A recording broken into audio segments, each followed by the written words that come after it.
Mucha atención, Nicolás Maduro y Cilia Flores se declararon no culpables en su primera audiencia ante el juez Alvin Hellerstein en la Corte del Distrito Sur de Estados Unidos.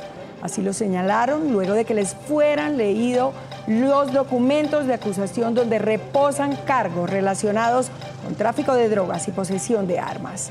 Maduro le dijo al juez que es un hombre decente y que sigue siendo el presidente de Venezuela, mientras Flores señaló que es completamente inocente. Vamos con nuestros titulares. Custodiados y en medio de un fuerte operativo de seguridad fueron trasladados Nicolás Maduro y su esposa Cilia Flores desde Brooklyn hasta la Corte Federal del Distrito Sur de Nueva York en Manhattan. Ambos estaban esposados de manos y pies. El jefe del régimen venezolano es acusado de narcotráfico, terrorismo y conspiración para importación de cocaína. Su esposa señalada del cobro de sobornos y demás hechos violentos asociados a estas actividades ilícitas. Fuentes humanas anónimas del régimen fueron clave. Delcy Rodríguez, designada como presidenta encargada, tomará posesión ante la Asamblea Nacional de Venezuela, presidida por su hermano Jorge Rodríguez. En un tono conciliador, invitó al presidente Trump a construir una agenda de cooperación. La ilegítima Asamblea Nacional de Venezuela inicia hoy un nuevo periodo legislativo. Jorge Rodríguez fue reelegido como el presidente del órgano legislativo. En la sesión, abro en minutos el reporte desde Caracas. En Nueva York avanza un Consejo Extraordinario de Seguridad de Naciones Unidas. Colombia, Rusia y China rechazaron la operación contra Maduro. Otros países piden que se reconozcan los resultados de las elecciones de 2024.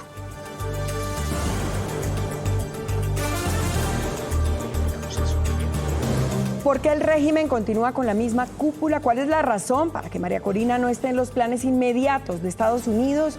En segundos, un experto analiza estos interrogantes. Mientras avanza la navegación del buque científico ARC Simón Bolívar, hoy tenemos el privilegio de estar navegando en el bote de comando en la Angostura Inglesa, el lugar más estrecho de los canales patagónicos. En minutos les contamos.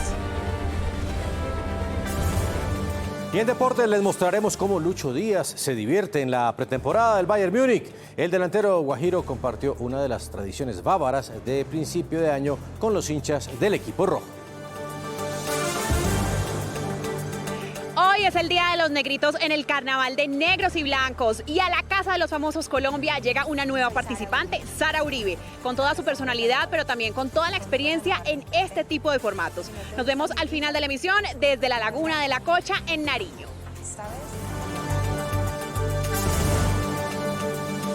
Nuestros presentadores ya están listos. Estamos en todas las regiones. Esto es Noticias RCN de las 12:30 del mediodía.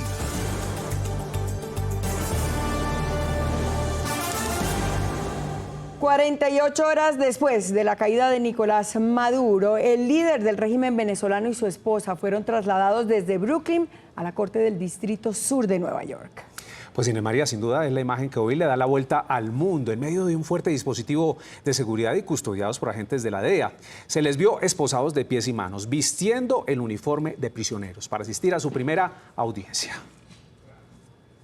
A las 7 en punto de la mañana empezó el protocolo de traslado de Nicolás Maduro y Cilia Flores. Las imágenes de televisión mostraron al primero de los dos convoys que custodiarían la ruta de 9 kilómetros que harían los detenidos, empezando en el Centro de Detención Metropolitano de Brooklyn, para llegar luego a un helipuerto improvisado en esta cancha de fútbol y atravesar parte de la bahía hasta el punto 3, los helipuertos de Manhattan y finalmente hasta la Corte Federal. La primera caravana de 11 vehículos escoltas llegó con el camión táctico blindado hasta el parque.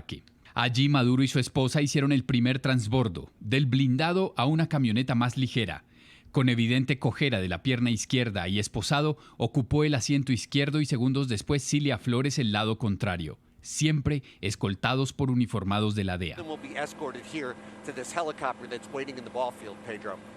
A las 7:21 de la mañana, en helicóptero hizo sobrevuelo por la bahía y se aproximó a los helipuertos de Manhattan. Luego de descender del helicóptero, una segunda caravana esperaba para la tercera fase del traslado. Con evidente dificultad para ubicarse en el asiento, Nicolás Maduro tuvo que apoyarse en una de sus rodillas para ingresar al camión táctico blindado a donde también subió su esposa. Las vías de Manhattan a esa hora fueron ocupadas por el segundo convoy en el que se activaron 9 camionetas ocupadas por equipos de reacción, una ambulancia y 2 patrullas de policía. 38 minutos duró el operativo que terminó en los accesos vehiculares de la Corte Federal del Distrito Sur de Nueva York. Así es, volvemos con la noticia con la que iniciamos esta emisión, y es que Nicolás Maduro y su esposa Cilia Flores se declararon no culpables ante un juez en Nueva York. Esta comparecencia de hoy es el primer paso para el proceso en su contra. Vamos con nuestro periodista permanente en la capital del mundo, Ronen Suárez. Adelante, Ronen. Buenas tardes. Detalles de esta audiencia. Un gusto siempre saludarte. Básicamente dijo que seguía siendo el presidente de Venezuela y que fue capturado de su casa de Caracas. De esta manera, frente al juez, habló Nicolás Maduro. Luego va a haber justamente, y lo que tú decías muy claramente, se declararon no culpables, y a partir de este momento será el juez el que determine los pasos a seguir. Básicamente, lo principal tiene que ver con esta decisión, en principio, de no poner una fianza y que tengan que mantenerse justamente detenidos hasta el momento del inicio del juicio y luego durante el desarrollo. Así que en principio esto es lo que sucedió y de esta manera era la audiencia.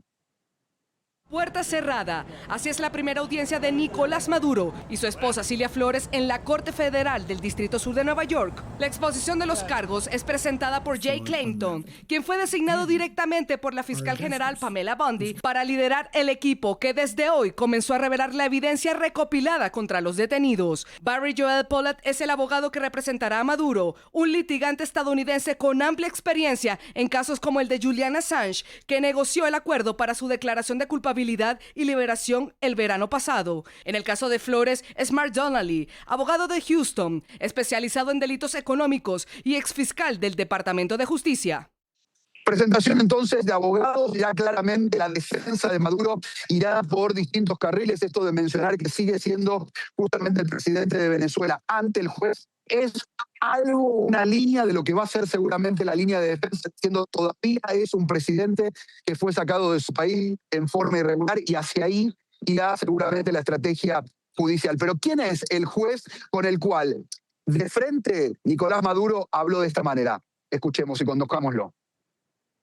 Lo que ven en pantalla no es solo un documento, es el mapa jurídico que definirá el futuro de Nicolás Maduro en los Estados Unidos. Se trata del expediente oficial donde se detallan los delitos por los cuales el dictador podría enfrentar una cadena perpetua. El caso es asignado al juez Alvin Kenneth Hellerstein, que es un veterano de la justicia estadounidense conocido por su mente brillante y veredictos inquebrantables. Tiene 92 años y es una leyenda viviente del Distrito Sur de Nueva York. Se formó en la prestigiosa Universidad de Columbia antes de servir en el Cuerpo de Justicia del Ejército de los Estados Unidos. Hellerstein ha pasado casi 3 décadas manejando los casos más espinosos de la nación. Estos son los más conocidos de toda su carrera. Caso 11 de septiembre. Fue el encargado de supervisar las complejas demandas civiles tras los ataques terroristas a las Torres Gemelas. Harvey Weinstein. Manejó demandas clave contra el magnate de Hollywood por tráfico sexual. Michael Cohen. Ordenó la liberación del exabogado de Donald Trump tras considerar que su encarcelamiento fue una represalia política. Hugo El Pollo Carvajal. Antiguo director de la Dirección de Inteligencia Militar de Venezuela y una de las figuras más influyentes del chavismo. Carvajal fue extraditado a Estados Unidos en el 2023 para enfrentar cargos federales por narcotráfico y posesión de armas de fuego, presuntamente en beneficio del llamado Cartel de los Soles. Nicolás Maduro. Ahora preside el juicio por narcoterrorismo contra Maduro y Cilia Flores. Maduro se enfrenta a un magistrado que ha visto caer a terroristas, corruptos y magnates. Para Alvin Hellerstein, el banquillo de los acusados no conoce jerarquías.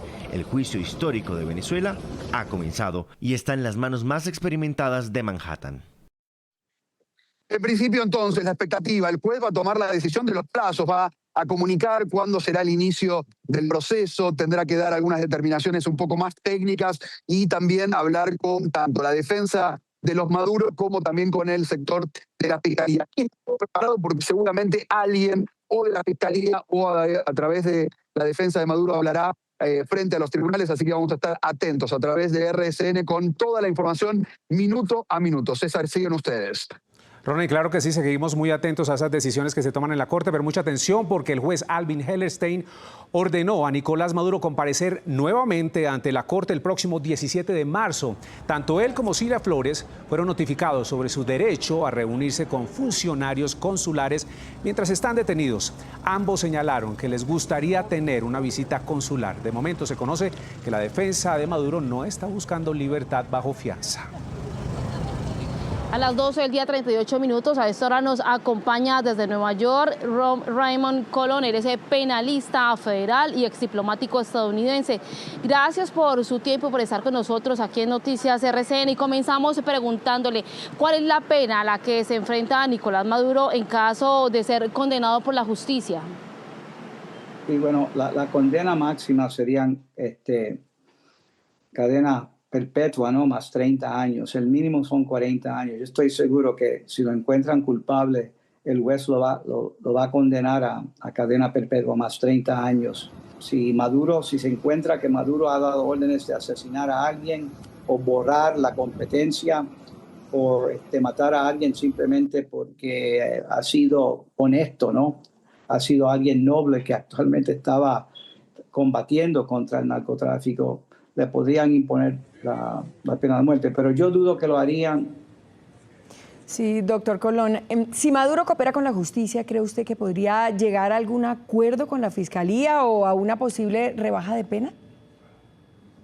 Haber sido efectivo y diplomático, te puedo decir que esta extracción que hicieron, que tomó personal, dinero, ¿no? Para financiar lo que se hace aquí. Esto no es gratis a los ciudadanos de los Estados Unidos. Tienen que pagar por lo que sucedió en términos de también el valor de no solamente de los individuos, pero los mecanismos, ¿no? Los aviones, todas esas cosas que vienen, que son parte de una operación que es bastante costosa.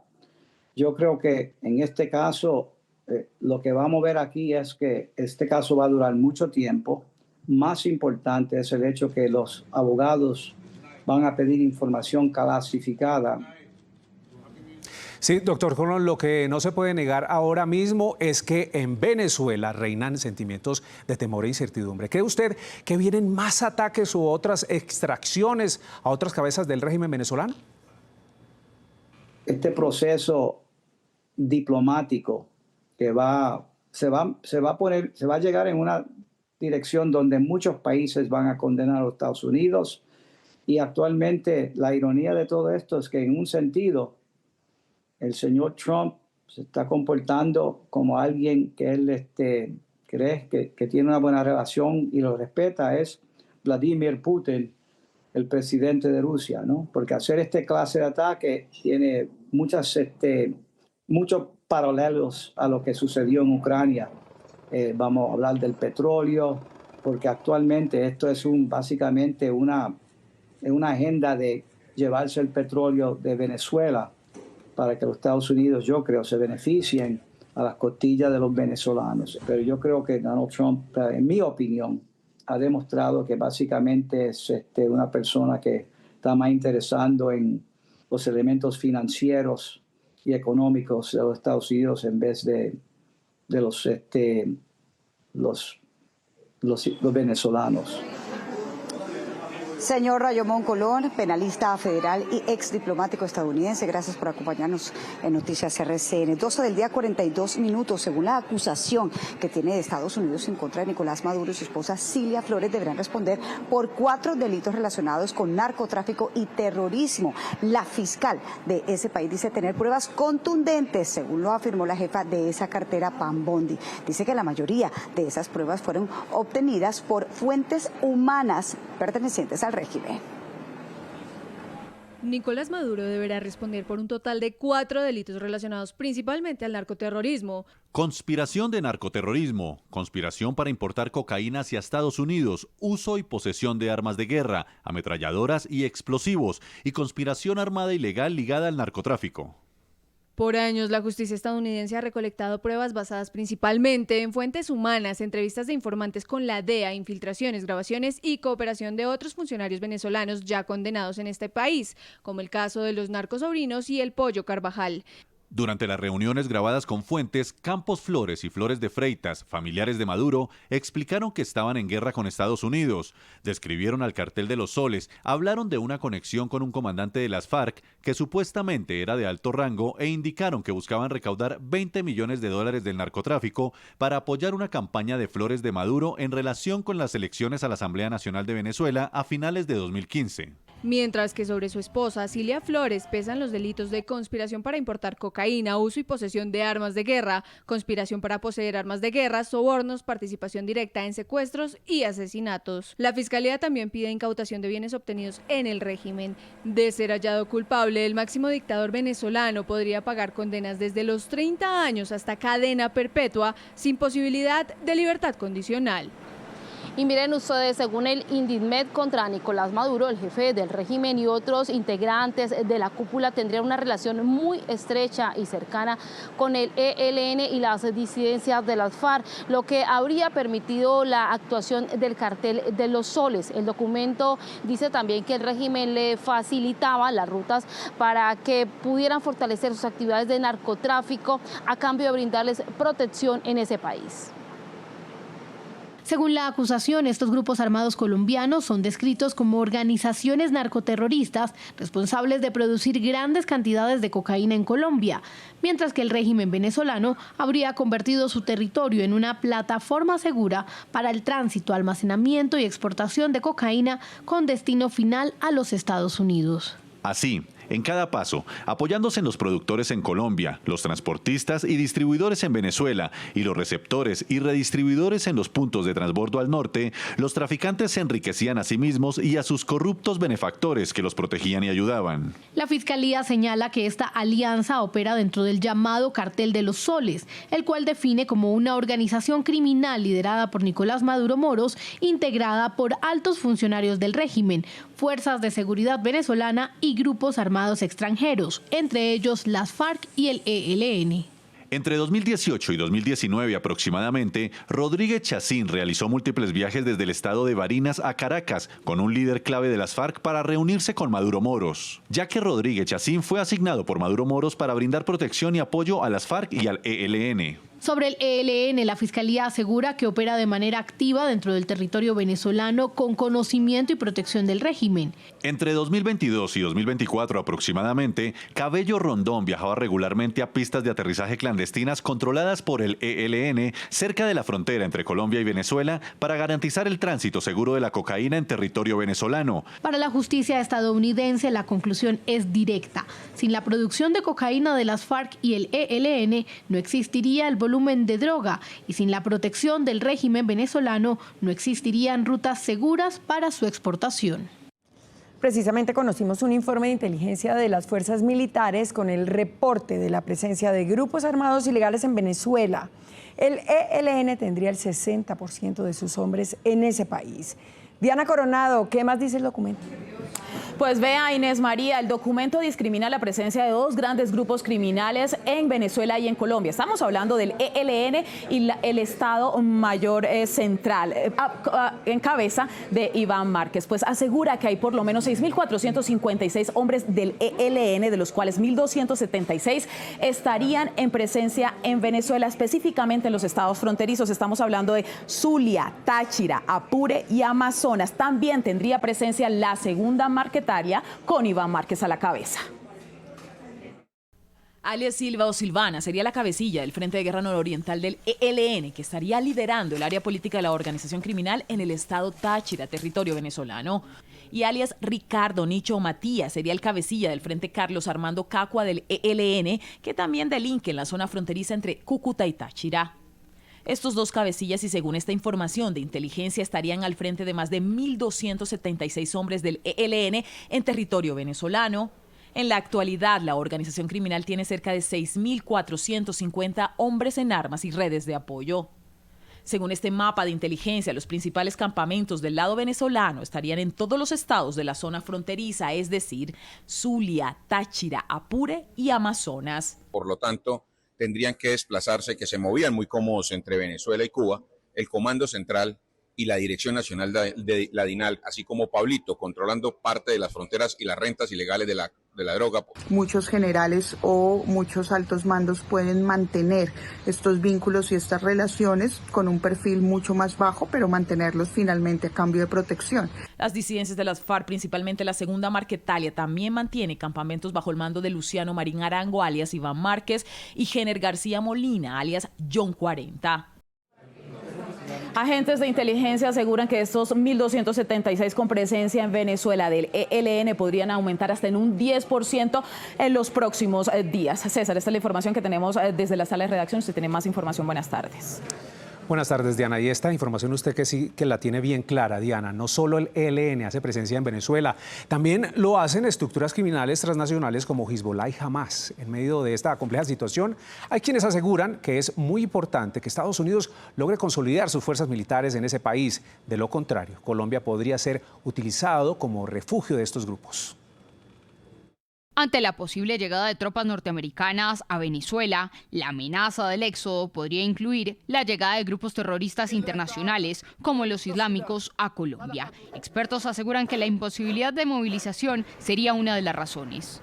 Como Maduro convirtió a Venezuela en un santuario para los grupos criminales al margen de la ley colombianos como la Segunda Marquetalia, como el ELN y también para los grupos islamistas como Hezbollah, estos grupos no se van a sentir protegidos en Venezuela, no se van a sentir cobijados en Venezuela y van a sentir que el país que antes fue un santuario, ahora es un campo minado. Entonces, ¿a dónde van a ir? Lo más probable es que vayan a Colombia. Considera como objetivo de la seguridad nacional proteger a los Estados Unidos de los grupos narcoterroristas a nivel internacional, particularmente proteger el hemisferio occidental, eso quiere decir todas las Américas. Sin embargo, es claro que no es un hecho que esté ocurriendo ahora y que solo podría tomar más fuerza si Venezuela se convierte en un país en el que los criminales ya no tienen respaldo, como sí ocurre con el régimen de Nicolás Maduro. Ese movimiento de grupos extremistas islámicos y grupos armados colombianos no está ocurriendo en ese momento hasta Colombia. Yo creo que todavía ellos están en una situación de evaluar lo que está ocurriendo, una situación de mucha incertidumbre. La influencia de grupos como Hamas, Hezbollah, el Tren de Aragua y hasta el Cartel de Sinaloa se remonta a investigaciones internacionales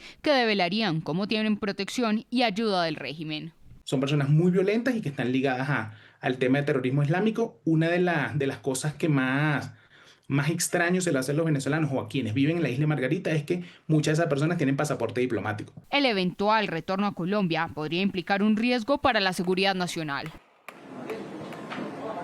Pues en medio de esta alerta de seguridad nacional son muchos los interrogantes que surgen tras la caída de Nicolás Maduro. Por ejemplo, ¿qué va a pasar con el resto de los integrantes del régimen que lo vemos aún en el poder? Pues bien, para aterrizar un poco esta situación, estamos en comunicación con Ronald Rodríguez. Él es el vocero del Observatorio de Venezuela de la Universidad del Rosario. Ronald, buenas tardes. Gracias por atendernos aquí en Noticias RCN. Y bueno, ¿cómo analizar lo que está pasando en Venezuela en este momento? Gracias por la invitación. Por el momento lo que estamos viendo es la continuidad de la dictadura chavista en el ejercicio del poder, el control del Estado y de todo su aparato institucional y de seguridad. El régimen se ha decantado por mantener a Delcy Rodríguez como presidenta encargada en una especie de limbo que no da claridad sobre los alcances y dinámicas que podría llegar a tener esto, y particularmente tratan de justificar esa situación a partir del Tribunal Supremo de Justicia, que es controlado por el régimen. Básicamente estamos en una dictadura sin dictador, pero con un aparato dictatorial que sigue ejerciendo el poder y que tristemente, hay que señalarlo, está recrudeciendo las dinámicas de persecución. Señor Rodríguez, las lecturas han sido distintas. Muchos esperábamos que María Corina Machado, pues que ha puesto el pellejo realmente ante esta situación y que ha sido una de las pocas líderes de la oposición que se ha quedado ahí en Venezuela, pues tuviera un papel más determinante en todo este proceso. ¿Qué opinión le merece o qué lectura tiene usted de la posición de Estados Unidos? Bueno, el papel de María Corina Machado es un papel dentro de la sociedad venezolana y cualquier proceso político debe contar con ella. María Corina se ganó el respaldo y el liderazgo de la oposición venezolana y la oposición es la mayoría de los venezolanos. Lamentablemente, el gobierno de los Estados Unidos trata de ningunear su papel, trata de minimizarlo y si bien puede estar dentro de una lógica pragmática en el sentido de que los que detentan el poder son los chavistas, no puede desconocer la realidad de la voluntad popular expresada por los venezolanos en favor de María Corina Machado y en favor de Edmundo González Urrutia. Lamentablemente en estas primeras horas, en estos primeros días, todavía no hay claridad, pero muy seguramente María Corina debe empezar una labor de lobby para llegar a los Estados Unidos y buscar una reunión directa con Donald Trump y con el secretario de Estado para establecer cuál es la posición de la mayoría de los venezolanos, los cuales ella representa. Señor Rodríguez, esta operación que inició con la caída de Nicolás Maduro podría tener varias fases de desarrollo hasta que por fin se alcance una transición democrática. No, lamentablemente el objetivo de los Estados Unidos no es el restablecimiento de la democracia. Tristemente lo dejó ver en su declaración el presidente Donald Trump, en el cual hizo alusión a la dinámica del narcoterrorismo como excusa para entrar a Venezuela, pero particularmente criminalizó a los migrantes venezolanos en los Estados Unidos y las dinámicas de los flujos migratorios y por el otro lado hizo unas afirmaciones respecto al petróleo de los venezolanos que son muy cuestionables. Estamos en una situación compleja porque la caída de Nicolás Maduro por el momento y por las acciones que ha hecho Estados Unidos no significa la construcción de democracia en el hermano país, sino el establecimiento de unos intereses y de una convivencia de los Estados Unidos con un régimen que le permita acceso a los recursos naturales de este país. Bueno, muchísimas gracias a Ronald Rodríguez, él es vocero de la Universidad del Rosario. Bueno, continuamos con otras noticias. Ya se empiezan a sentir las consecuencias de la captura de Nicolás Maduro. Vean, Suiza ordenó la congelación de activos de Nicolás Maduro y otras 36 personas. Entre ellas está su esposa Cilia Flores, así como el ex canciller y ex vicepresidente ejecutivo Jorge Arreaza. El gobierno suizo se abstuvo de dar detalles de a cuánto asciende el valor de los activos congelados. La decisión entró en vigor con efecto inmediato tras el anuncio de esta mañana y permanecerá vigente durante 4 años. Y mientras tanto, también crece la incertidumbre por el futuro de cientos de presos políticos que el régimen aún mantiene encarcelados en Venezuela. Son personas que piensan distinto y que por eso han sido blancos de ataques sistemáticos, víctimas de la represión de la dictadura y muchos de ellos también han sido sometidos a terribles torturas. Familiares de colombianos presos en Venezuela exigen su inmediata liberación. El comentario de muchas personas es que siempre fueron moneda de cambio, pero no sabemos moneda de cambio para qué. La liberación del año pasado de los 18 colombianos nos dio cierta esperanza de que siguieran ocurriendo, pero la Cancillería de Colombia dice que Venezuela no quería seguir cooperando. Este punto de partida de ahora de la nueva transición tal vez nos haga tener una esperanza de que ocurra pronto las siguientes liberaciones. Vale la pena, César, que hagamos un recuento de cómo fue adelantada la operación que dio con la captura de Nicolás Maduro y de Cilia Flores. Así es, Inés María, es que tenemos varios detalles. Vean, fue denominada resolución absoluta y el aval definitivo del presidente Donald Trump para proceder fue dado a las 10:46 de la noche del viernes 2 de enero. Más de 150 aviones militares, entre drones, cazas y bombarderos, fueron despegados de 20 bases militares y buques. Ingresaron por el espacio aéreo venezolano aprovechando un corte de suministro de luz en Caracas que fue coordinado por Washington. Y aquí otro dato bastante interesante, Inés María, a las 2:06 de la mañana del sábado 3 de enero, la Fuerza Delta, que adelantó la operación, confirmó que Maduro y Cilia ya estaban bajo custodia estadounidense. Y Cuba confirmó que 32 integrantes de la fuerza de ese país murieron durante el ataque de Estados Unidos que terminó con la captura de Nicolás Maduro y de su esposa en Venezuela. Señaló que cumplían misiones en territorio venezolano por solicitud del régimen. Señalaron que murieron por combate directo por los bombardeos adelantados por aviones estadounidenses.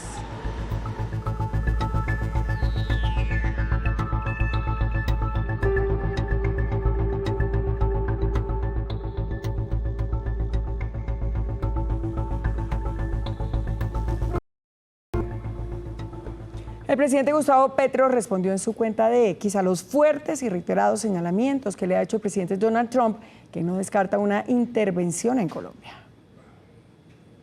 No soy ilegítimo ni soy narco.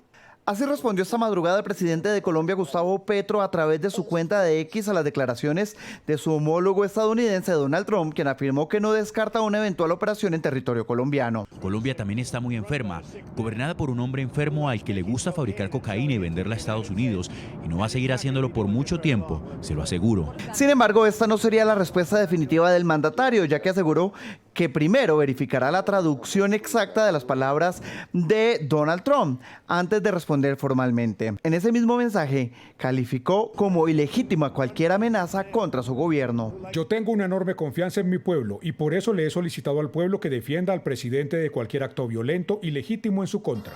Petro también envió un mensaje a los miembros de las Fuerzas Armadas del país. Todo comandante de la fuerza pública que prefiera la bandera de Estados Unidos a la bandera de Colombia se retira inmediatamente de la institución por orden de las bases y la tropa y mía. En su largo mensaje también defendió su política de lucha antidrogas e hizo varias advertencias sobre los riesgos de operaciones militares sin inteligencia suficiente y afirmó que un ataque indiscriminado podría afectar a la población civil. 12 del mediodía, 58 minutos, y aquí otro encuentro del que seguimos muy atentos. En Nueva York se desarrolla el Consejo Extraordinario de Seguridad de Naciones Unidas. Ya son varios los países que respaldan una transición democrática. Piden que se reconozca el resultado de las elecciones que dieron como ganador a Edmundo González. Son varios los países que piden en el Consejo de Seguridad de la ONU una transición democrática teniendo en cuenta los resultados de julio de 2024, donde ganó Edmundo González la presidencia de Venezuela. Reconocer otra autoridad distinta al presidente electo equivaldría a legitimar un fraude electoral. No puede hablarse de una transición genuina con madurismo, ni preservando las mismas estructuras de poder bajo nuevas denominaciones. En su intervención, la secretaria general adjunta de Asuntos Políticos y de Paz de la ONU mostró su preocupación por la situación actual de Venezuela. Venezuela ha experimentado décadas de inestabilidad interna y turbulencias sociales y económicas. La democracia ha sido socavada. Millones de venezolanos han huido del país. La situación es crítica, pero aún es posible evitar una conflagración aún más amplia de estructura. Por su parte, Colombia se unió a países como Rusia y China cuestionando el operativo adelantado por Estado Nicolás Maduro. Todo esto representa evidentes violaciones a la soberanía, la independencia política y la integridad territorial venezolana. Mientras que el representante de los Estados Unidos fue contundente. No hay una guerra contra Venezuela ni contra su pueblo. No estamos ocupando un país. Se trata de una operación policial, de cumplimiento de la ley. En la sesión también participó Mercedes Freitas de Transparencia por Venezuela, quien dio un panorama en la violación de derechos humanos y pidió al régimen de Caracas liberar a los 1000 presos políticos que permanecen en el vecino país. La comparecencia de Maduro ante la justicia de Estados Unidos coincidió con el inicio del nuevo periodo legislativo de la ilegítima Asamblea Nacional de Venezuela. En la sesión fue escogida la nueva junta directiva. Oliver, ¿de quiénes hablamos?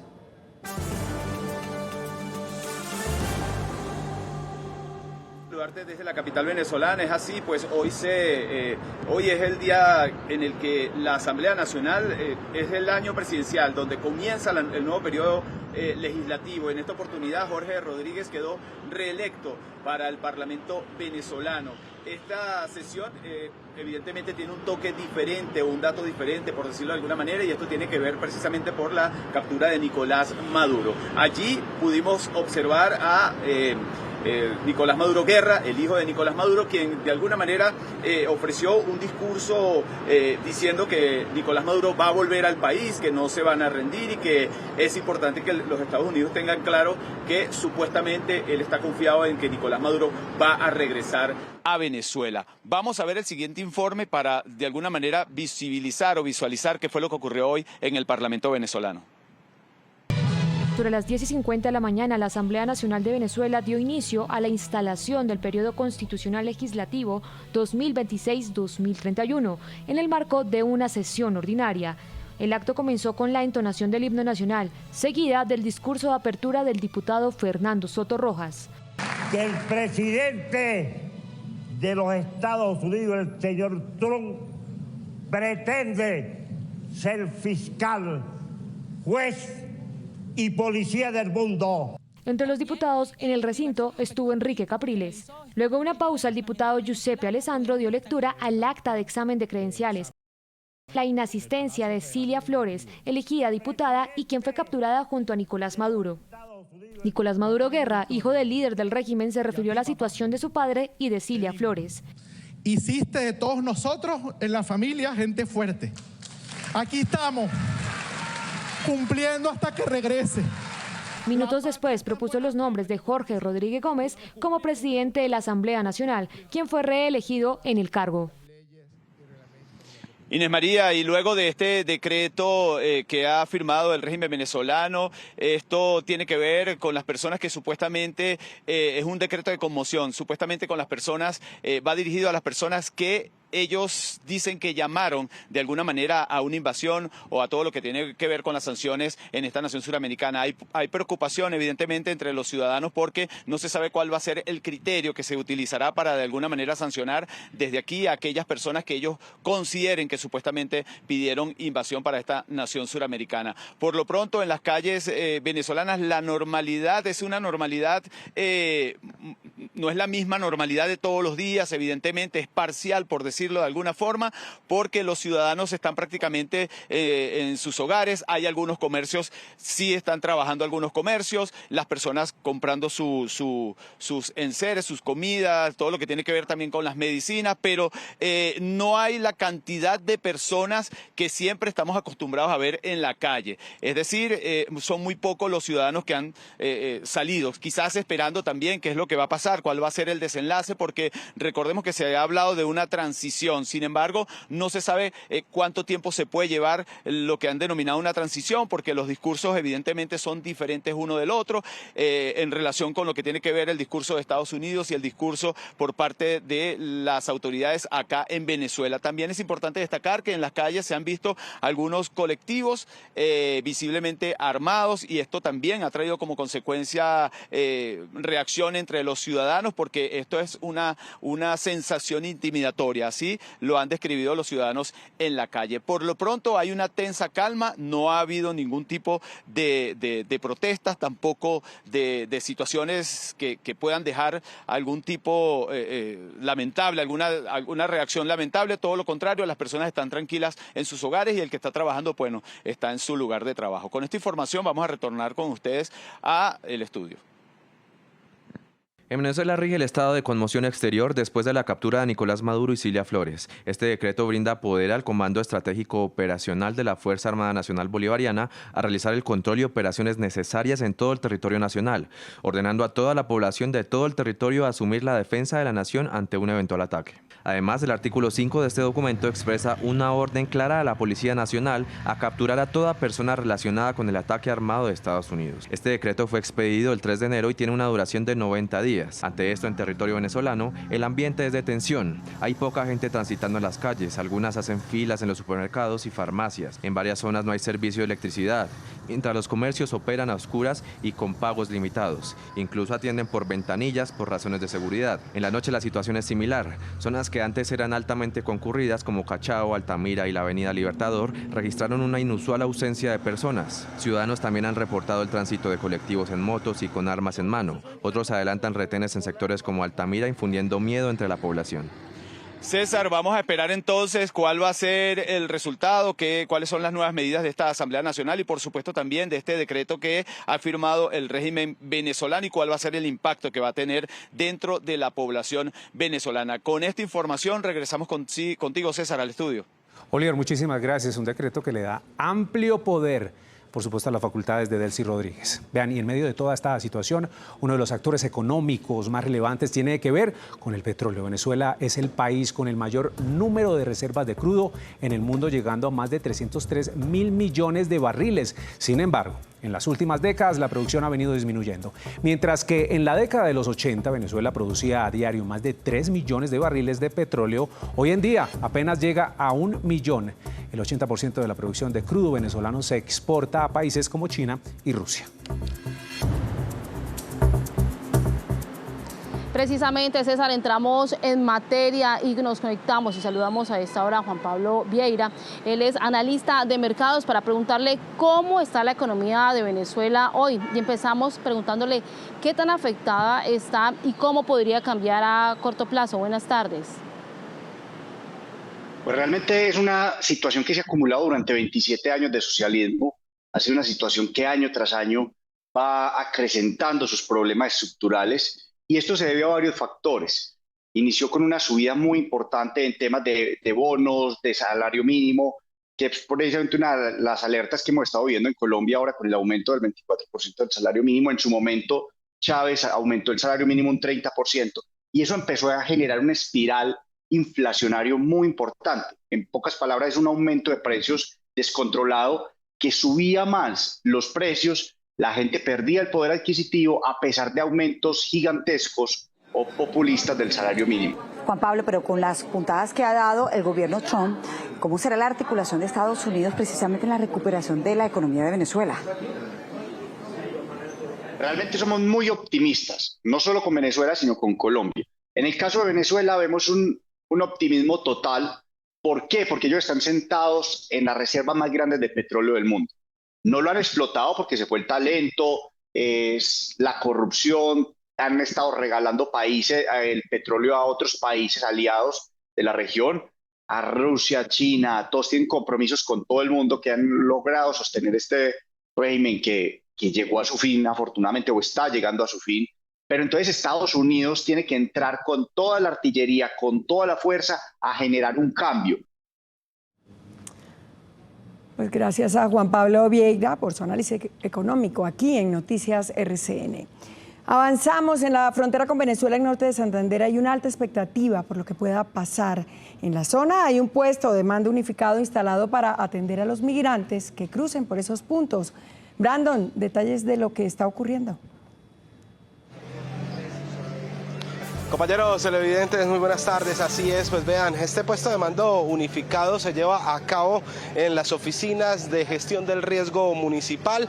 Está liderado por el ministro Florian y en pocos minutos precisamente se van a dar algunos anuncios, algunas medidas nuevas.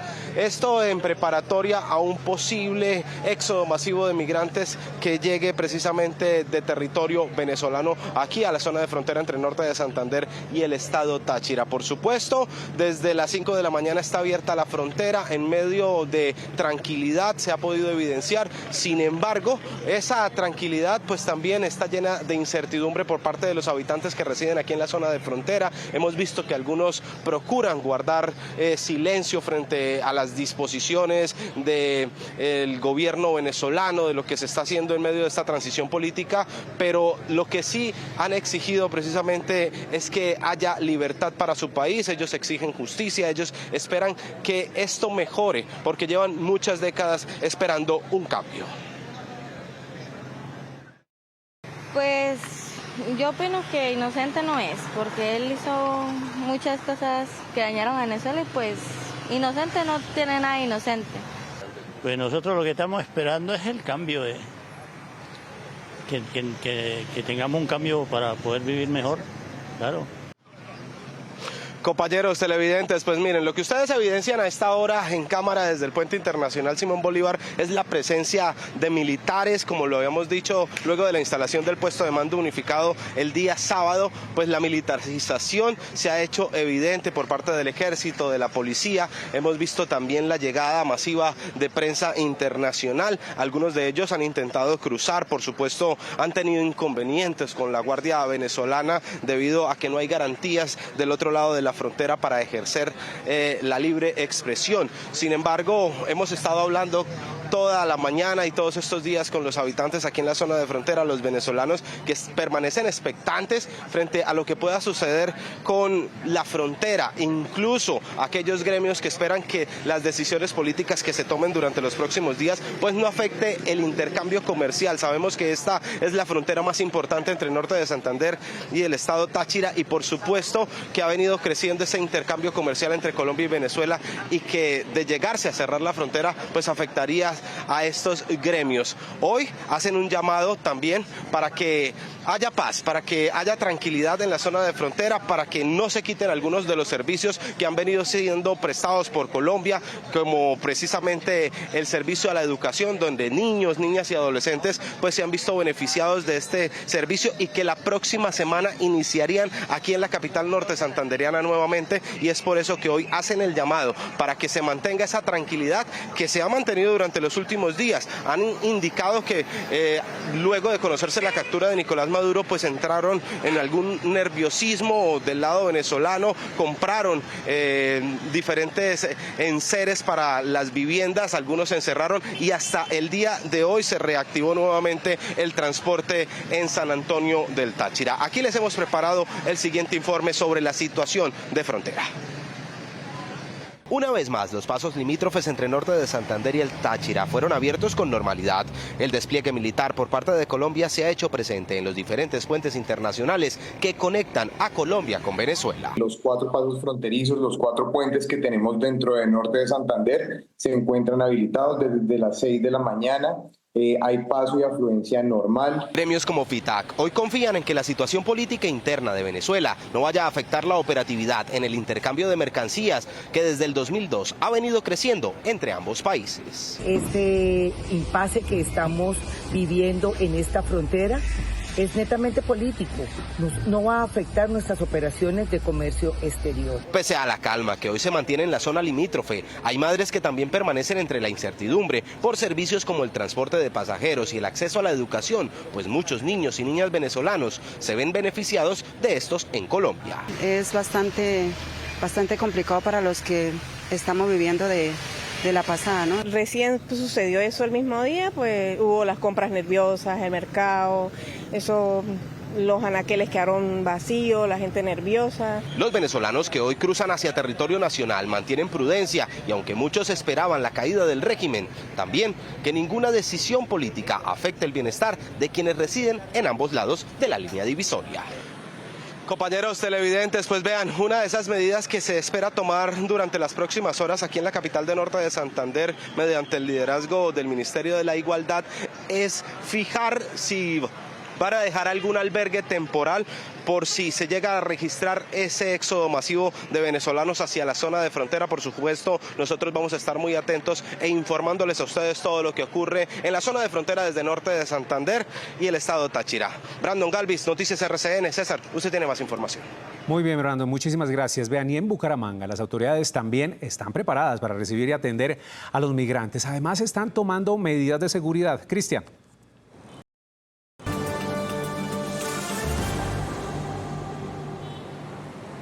Efectivamente, buenas tardes. Es el PMU unificado que se ha realizado por parte de las autoridades de Santander, la Secretaría de Interior, que mantiene constante diálogo y monitoreo con Norte de Santander y también con autoridades nacionales como Migración, el Instituto Colombiano de Bienestar Familiar, para hacer seguimiento justamente a esta coyuntura que se ha registrado. Las autoridades de Santander indican que hay más de 116.000 ciudadanos extranjeros que están regularizados en este territorio y por eso también se mantiene ese PMU preventivo para garantizar la seguridad de ellos y también para garantizar la movilidad en caso de que se dé. Autoridades de Santander indicaron que mediante el puesto de mando unificado preventivo que se ha instalado, realizan observación y vigilancia al flujo migratorio en Norte de Santander y en la frontera. Esa incertidumbre se traduce en los aspectos de lo que está y va a suceder en esas decisiones que tomen tanto el personal que se encuentra en el hermano país como los migrantes que puedan retornar a Venezuela. Dentro de las acciones que adelantan de manera preventiva las autoridades de Santander, también se espera garantizar la seguridad de los santandereanos, así como el tránsito y movilidad de las personas que realicen un eventual éxodo. En Santander tenemos 116.000 migrantes ya regularizados. Esta con una atención integral que se viene prestando bajo los componentes de apoyo en salud, en educación, en algunos componentes que se brindan también para dar oportunidades laborales en territorio. Hospitales y centros médicos de la red pública de Santander están habilitados para atender de manera prioritaria y brindar apoyo humanitario en caso de ser necesario. Y si desde la Gobernación de Santander se realizan estas acciones desde la alcaldía, también se han tomado algunas medidas, entre ellas garantizar la atención humanitaria en todos los centros de la red pública hospitalaria. También se ha destinado el Coliseo Edmundo Luna Santos de microfútbol en caso de que sea necesario como un albergue transitorio para esta población migrante en caso de que se realice este éxodo masivo. Es la información que registramos a esta hora desde Bucaramanga. Continúen con más noticias. RCN Jessica con más información. Así es, Cristian, muchas gracias. Y ojo, que tenemos que seguir hablando de los presos políticos en poder del régimen, y sobre este tema se pronunció el presidente electo de Venezuela, Edmundo González. Habló de la necesidad urgente de su liberación. Este momento constituye un paso importante, pero no suficiente. La normalización real del país solo será posible cuando se libere a todos los venezolanos privados de libertad por razones políticas. Venezuela necesita verdad, justicia y reconciliación, sin impunidad. Como presidente de los venezolanos, hago un llamado sereno y claro a la Fuerza Armada Nacional y a los cuerpos de seguridad del Estado. Su deber es cumplir y hacer cumplir el mandato soberano expresado el 28 de julio de 2024.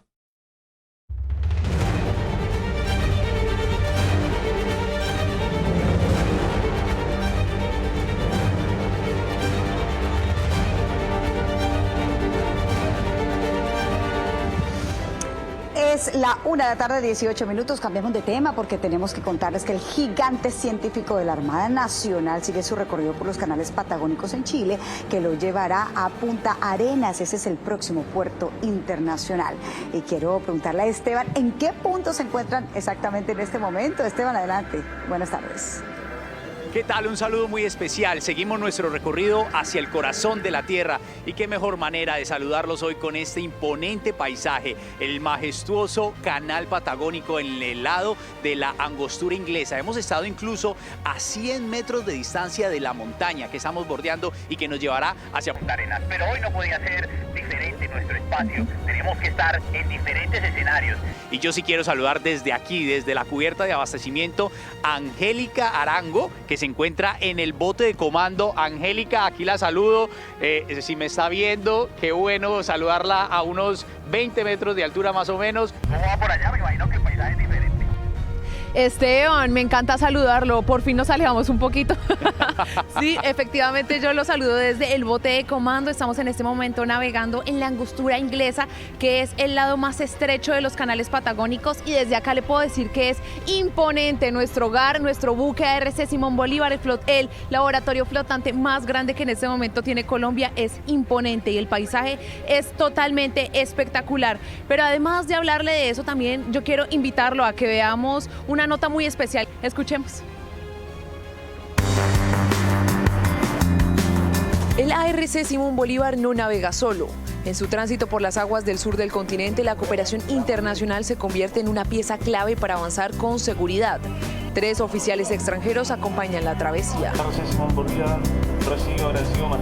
Nosotros nos embarcamos básicamente porque la ruta comercial, que implica navegar desde el Canal Chacao hasta la salida occidental del Estrecho de Magallanes hacia el Atlántico, implica que nosotros estamos dentro de aguas interiores chilenas, dentro de las 12 millas. Por lo cual, por ley de navegación, implica que cualquier buque armado extranjero debe embarcar 2 oficiales chilenos en servicio activo. Pero más allá del requisito legal, su rol es técnico y estratégico. Durante la navegación nosotros hablamos de un control asesorativo, donde nosotros apoyamos al buque, apoyamos en este caso al team de navegación o al oficial de guardia.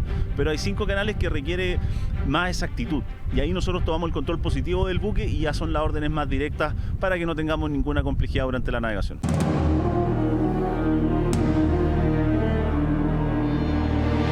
En la navegación nada se deja al azar. Por eso es fundamental que en medio de canales angostos y corrientes cambiantes la experiencia cuente.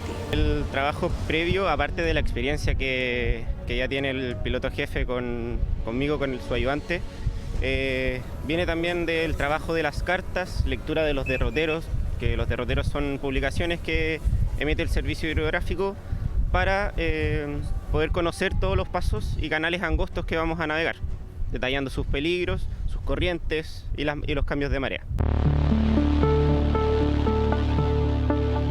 Pero además, el ejemplo de este gigante en el mar es aprendido y analizado por la Armada de Ecuador. La misión fundamental que tengo aquí a bordo de la RC Simón Bolívar es poder tener un intercambio de experiencias en cuanto a todo lo correspondiente a la navegación que está realizando esta unidad hacia el continente antártico, con miras a poder replicar todo lo que se está realizando aquí a bordo en unidades que puedan también de la Armada del Ecuador realizar un periplo similar y poder apoyar la presencia de Ecuador en la Antártida.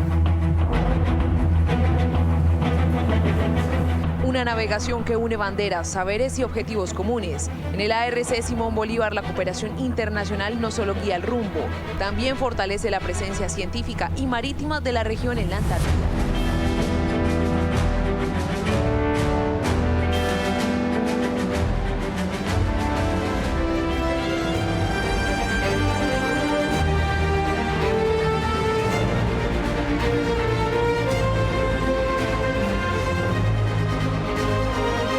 Desde que empezó esta travesía, yo creo que uno de los logros más grandes era poder ver estos paisajes, ver cosas totalmente diferentes, y es un privilegio estar acá. Mucho más cuando sabemos que hay colombianos, nuestras familias, las familias de los tripulantes que están viéndonos desde Colombia, muy orgullosos de lo que estamos logrando. Esteban, ¿usted cómo se siente? Angélica, es increíble verla desde este punto, desde la cubierta de abastecimiento, recordemos.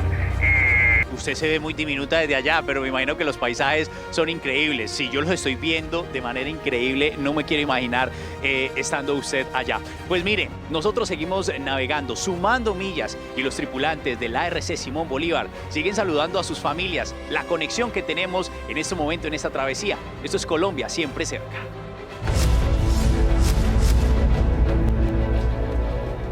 Soy la teniente corbeta Natalia Zavala y en esta ocasión quiero saludar a toda mi familia Ortiz Guarnizo. Un saludo muy especial para mi madre. Gracias por estar ahí presente y apoyándome desde lejos con tus oraciones y muy pendiente de mí. Igualmente a toda mi familia que se encuentra en el Paujil Caquetá. Gracias, y amigos que están ahí siguiendo esta travesía. Los quiero mucho. Hola, soy Manuel Bolaños, investigador y observador de mamíferos marinos. Hoy, muy cariñosamente desde los canales patagónicos, envío un saludo a mi hermosa esposa Nairet y a mis hijos en Venezuela.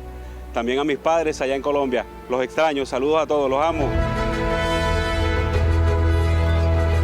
Y en este recorrido hacia el corazón de la Tierra seguimos conociendo lugares maravillosos. Entre ellas está la Angostura Inglesa, que nos llevará hacia Punta Arenas, donde estaremos durante 3 días en puerto y será nuestra preparación para hacer el cruce hacia el continente blanco. Angélica, qué mejor manera de despedirla desde aquí, desde la cubierta de abastecimiento, y usted allá desde el bote de comando en otra perspectiva, en otra panorámica. Estamos contentos, estamos felices. Gracias, Fabián, que también se puso la 10 hoy con la cámara. De la RC Simón Bolívar. Estamos contentos, estamos felices, estamos full avante. Los dejo con estos paisajes espectaculares de los canales patagónicos aquí en el estrecho de la Angostura Inglesa.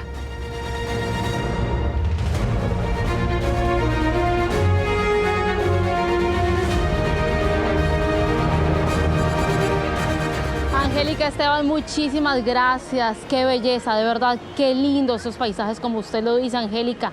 Esos paisajes de los canales patagónicos ahí en Chile, ya saliendo rumbo a ese destino que ustedes tienen para mostrarnos la grandeza de toda esta región del mundo. Muchísimas gracias, buen viento, buena mar, que sigan disfrutando. Y nosotros, por supuesto, también disfrutando de todo lo que ustedes nos traen todos los días a través de nuestras pantallas de Noticias RCN. Y mire, y este es el noticiero de las regiones. Ustedes ya lo saben y nadie la tiene más clara que nuestros corresponsales de radio y televisión. Por eso empezamos este recorrido en Armenia con Ronald Aguirre. Ronald, adelante. Hola, los saludos de Armenia y les contamos que el pan, siendo un alimento casi que indispensable en Colombia, pues hay una situación bien compleja que está pasando aquí en esta ciudad. Consultamos en panaderías y nos mostraron un panorama diferente en ese momento. El pan de 500 ya casi no se consigue. Joana Osorio trabaja en la panadería Pan y Café aquí en el centro de la ciudad milagro de Colombia y nos contó que todos los productos han tenido incrementos en sus precios hasta de 100 y 200 pesos. Pan de 500 hace rato ya no se consigue.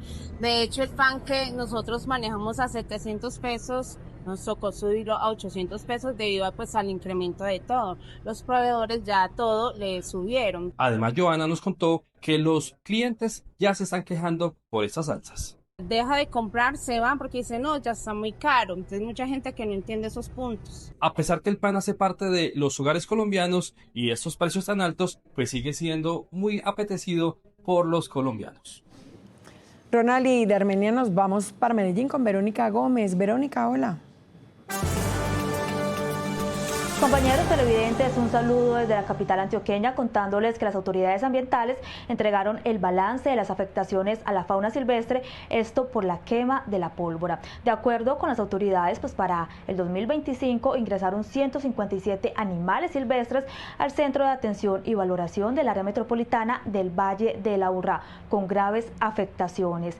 Hay que indicar que esto representa un incremento cercano al 250% frente al mismo número de especies ingresado en el 2024. Estamos hablando de 45 animales. Sobre esto habló Andrés Gómez, supervisor del centro de atención. La mayoría de los que no caen en nuestras manos quedan en su bosque muertos por la quema de la pólvora. El dato más desgarrador tiene que ver con que el 65% de los animales ingresados falleció, mientras que el 35% restante permanece bajo pronóstico reservado, con mayores esperanzas de recuperación las crías que quedaron huérfanas. Verónica, gracias. Entrega desde Medellín y cerramos este recorrido por nuestras regiones con Nailet Brujes. Nailet, ¿qué pasa en La Guajira? ¿En dónde se encuentra? Hola, buenas tardes, compañeros. Los saludamos desde la frontera de Paraguay-Togo. Pues el panorama es de normalidad y de alta actividad comercial. Eso sí, mucho mayor a la que se registra en días comunes. Los habitantes de este corregimiento se mantienen a la expectativa. Veamos lo que dice Ritzi de Luque, habitante de esta zona. Aquí en la frontera de Paraguay-Togo nos sentimos un poquito preocupados por la situación que está pasando con nuestro vecino país, porque no se sabe en qué irá a parar esto. Tenemos una inseguridad, una incertidumbre que en verdad esperemos que no nos perjudique a nosotros. En la zona fronteriza también se percibe expectativa y esperanza frente a posibles cambios en el vecino país de Venezuela. Para los comerciantes, cualquier mejora del panorama político del vecino país representa un impulso directo para la frontera y su dinámica económica. Naile, muchas gracias. 1:29 PM. Mucha atención. Estas son las imágenes del traslado de Nicolás Maduro y su esposa Cilia Flores, que salieron del sur de Nueva York, en Manhattan, hacia el centro de detención metropolitano ubicado en Brooklyn. El esquema de seguridad incluye patrullas de la policía de Nueva York y también un vehículo blindado en el que estaban los dos detenidos. Recordemos que hace poco, en esta audiencia, su primera aparición ante la justicia, se declararon no culpables ante el juez Alvin Hellerstein, y su próxima comparecencia será el próximo martes 17 de marzo. Muy bien, con estas imágenes y esta información hacemos una pausa para comerciales, pero antes un avance de la información deportiva.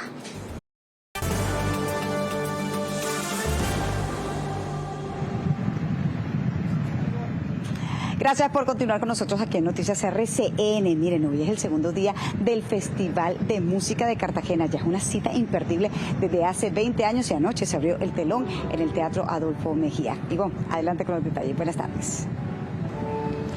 Hola, buenas tardes. Pues realmente estuvo majestuoso y no es para menos. Esta es una edición especial del Cartagena Festival de Música, pues llegó a sus 20 años. En el escenario del Teatro Adolfo Mejía estuvo la Orquesta de Cámara Franz Liszt de Hungría, una de las más importantes en la escena mundial musical.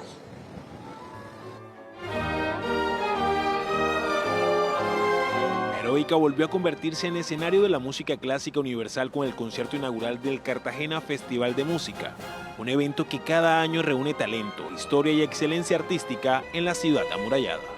Este festival fue construido con mucho amor y yo siento que esa construcción le echó muy buenas raíces. El telón del emblemático Teatro Adolfo Mejía se abrió para dar inicio a la edición número 20 del festival, convirtiéndose en uno de los eventos culturales más importantes del país y referente musical de América Latina. La verdad es que yo como músico también de la orquesta Me impresiona conocer todo de esta manera. La velada musical fue un viaje entre lo universal y lo íntimo, con la presencia de la orquesta de cámara Franz Liszt, dirigida por el maestro Itzvan Bandai, junto al violinista Simon Shu, ganador del premio Paganini 2023. Ha sido impresionante, especialmente porque tenemos la oportunidad de escuchar Mozart.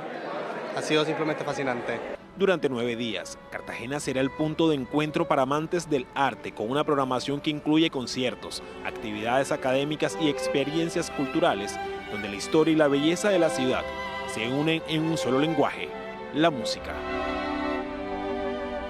La agenda al día de hoy comenzó con un concierto en la Capilla Santa Clara a las 11 de la mañana. En el escenario estuvo el violinista Simon Shu y el pianista Albert Cano Smith. Ambos hicieron un recorrido por la música barroca en un homenaje a Bach.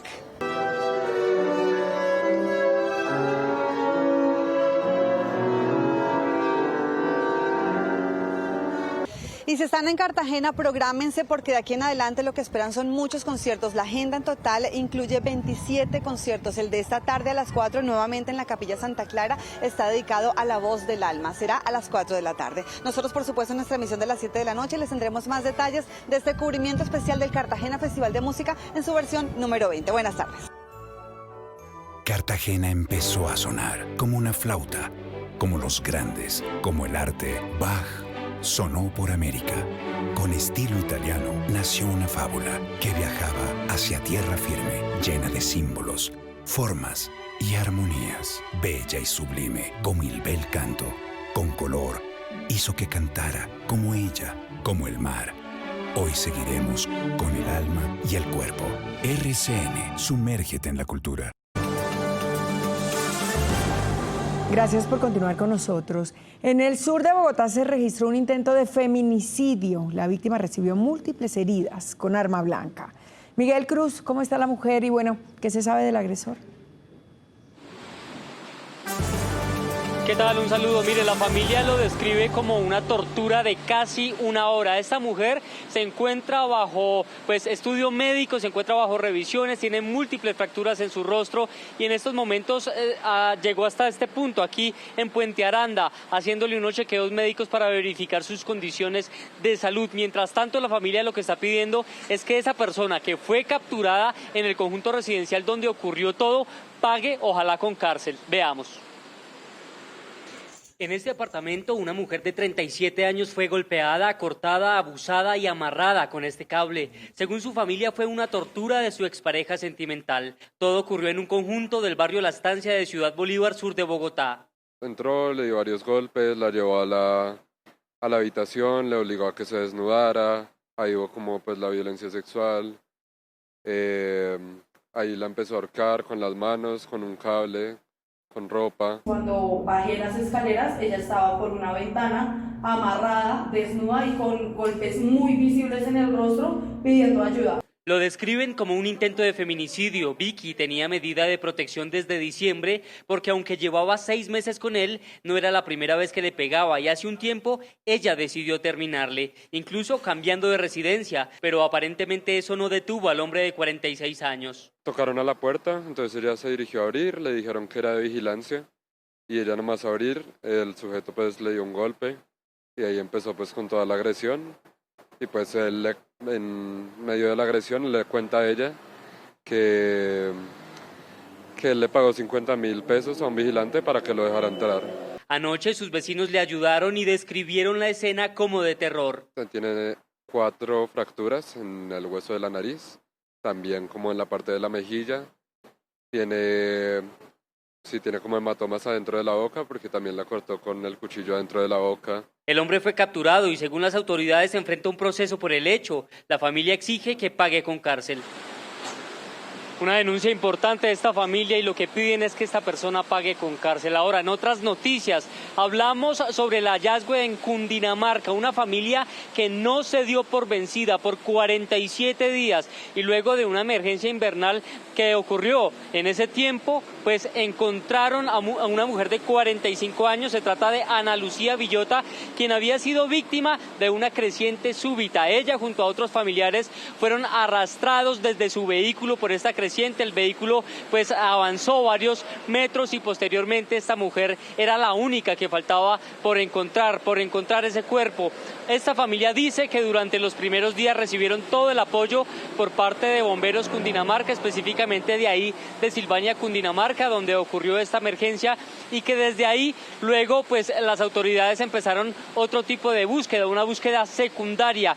Ellos continuaron en terreno buscando con sus propios medios, con sus propias herramientas, y después de 47 días dicen tener en este momento la calma sobre encontrar ese cuerpo. A propósito, bomberos de Silvania, Cundinamarca, también se pronunciaron. Restos óseos en el municipio de Tiguacuy, Piedra Ancha. Cuando fueron encontrados, simplemente nosotros direccionamos y orientamos a estas personas que se comunicaran con el CTI pues para que realizaran el respectivo levantamiento. Aclaramos, el Cuerpo de Bomberos Voluntarios de Silvania en esa intervención no tuvo nada que ver, simplemente fue un trabajo conjunto entre los familiares de esta víctima y personas pagadas por ellos mismos. Recordemos que esta emergencia del 17 de noviembre no solo afectó a esta familia, sino a varias viviendas y otras familias, por supuesto, de esa zona de Cundinamarca. Y ahora, después de estos 47 días, dice esta familia, tienen un poco de descanso para poder darle cristiana sepultura a esta mujer. César, es por ahora todo. Usted con más noticias. Sí, Miguel, un caso que usted siguió muy de cerca. Muchísimas gracias. 2 de la tarde, precisamente hay conmoción en La Ceja, Antioquia, por el macabro hallazgo de los cuerpos de una pareja de esposos en el interior de su vivienda. Al parecer, el hombre asesinó a su esposa y posteriormente se quitó la vida. El hecho es materia de investigación. Julián Vázquez, buenas tardes. ¿Qué han dicho las autoridades?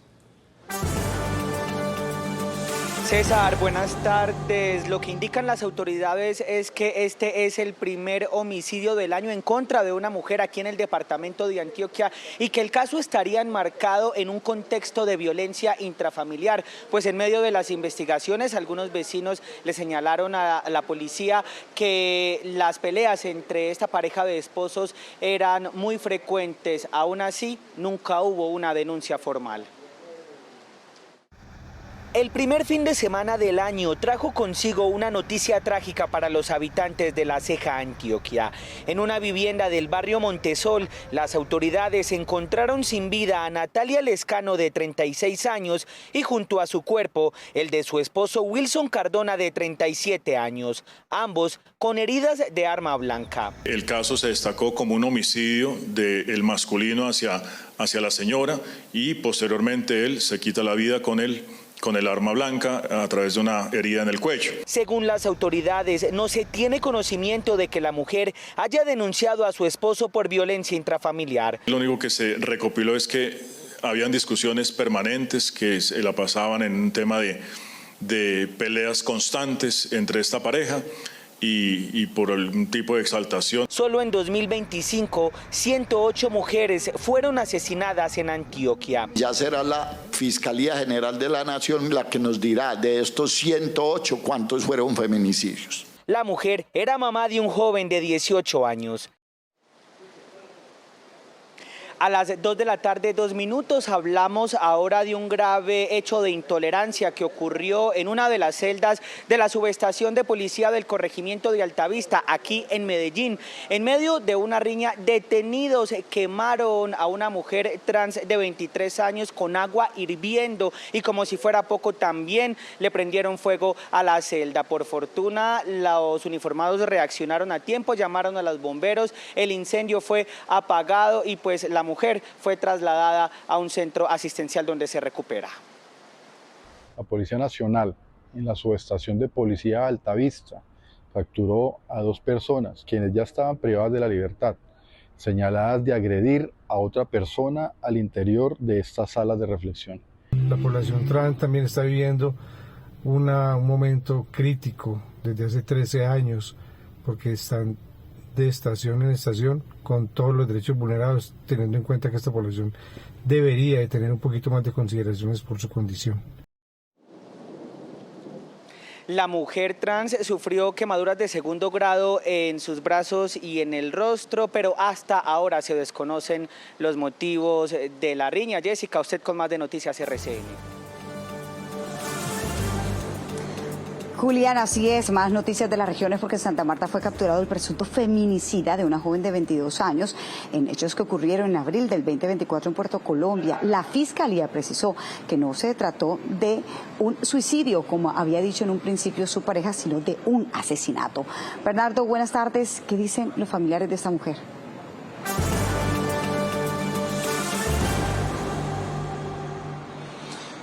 Hola, ¿qué tal, Jessica? Un placer saludarlo. 2:04 minutos de la tarde. En este caso se presenta, usted ha dicho, la captura, especialmente de este hombre, Andrés Felipe Rivera, de 47 años, en la ciudad de Santa Marta. El caso se registró en abril de 2024. En primera instancia señaló su pareja que se trataba de un caso de suicidio. Pues la insistencia de sus familiares, de la Fiscalía, del CTI, investigadores del CTI, lograron precisar después del peritazgo de que no se trató de un caso de suicidio, sino de un homicidio. Y por eso ahora vinculan a este hombre de 47 años en el asesinato de esta mujer de tan solo 22 años, instructora de yoga, ahí en el barrio Villacampestre, en el municipio de Soledad. Hace pocos instantes finalizó la audiencia de legalización de captura y fue legalizada la captura de este hombre. La versión que él había dado desde el inicio, luego de que se conoció del fallecimiento de Valentina, en la que él insistió que había sido un suicidio, lo que se logró establecer es que no es cierto. Pero a la vez con un dolor en mi alma, que todavía no supero y no voy a superar. O sea, me alivia un poquito. Fueron desde el 24 que se montó el operativo y él estaba escondido, hasta ayer que fue que salió a las 11:30 de la mañana, que fue cuando lo capturaron.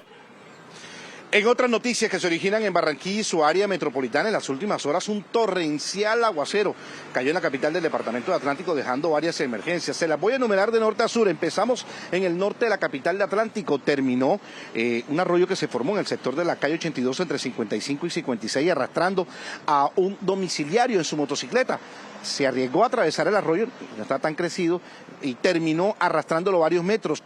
Hay varios socorristas improvisados, intentaron sacar la motocicleta, en primera instancia no pudieron, calles más adelante lograron sacarlo, al parecer sin ningún tipo de daños a el domiciliario en este punto del norte de la capital de Atlántico.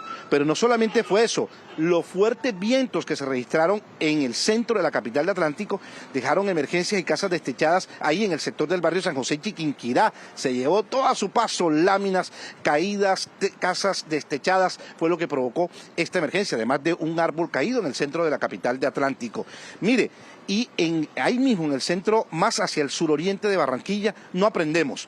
Impresionante la cantidad de basuras en los arroyos de la capital de Atlántico. Es que la gente no aprende, deja las basuras y terminó todo complicado. Y parece que sonar el timbre cada vez que llueve. Enfrentamientos en el sur de Barranquilla entre pandillas juveniles por esas barreras invisibles.